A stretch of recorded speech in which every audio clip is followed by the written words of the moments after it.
And then he sends us to fulfill now what he had planned in the beginning. And you go and you fulfill it, and now you ask him to return unto you the glory that was yours before that the world was. The glory that you had with him before that the world was. And he returns it, because you and he are one. So when you read about the Word, don't let anyone tell you something on the outside of you. The Word became flesh and dwelled in us. Now walking among us, he dwells in us.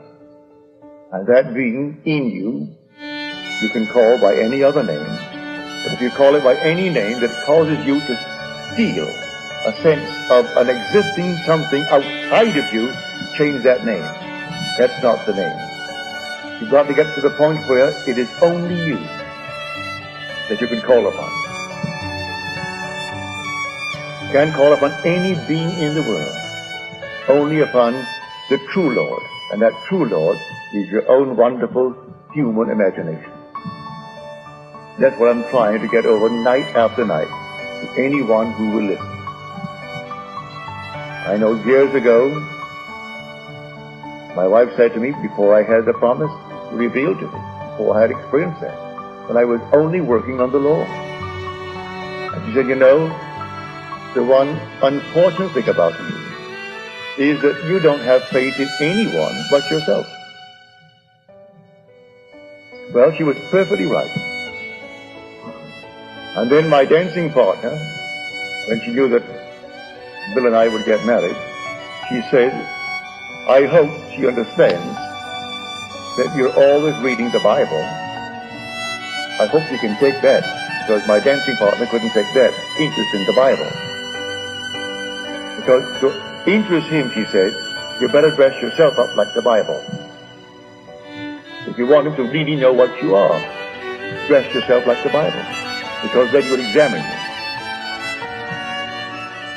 But long before, she said, well, you have no faith in anyone but yourself. And she was perfectly right. I could not turn to the left or the right, because I knew I found him, and he was my own consciousness, my I amness. And I could not turn to anything on the outside. And then came that wonderful blessing of blessings, when his impregnation, which I didn't understand, came into birth. And then the whole thing unfolded within me. And then I realized that the book was all about me. It's my biography. And that Jesus Christ not only came, but he comes into human history in the person of Jesus Christ. Though your name is John, or Mary, or Jan, or Stan, all these names, but he comes into your personal history.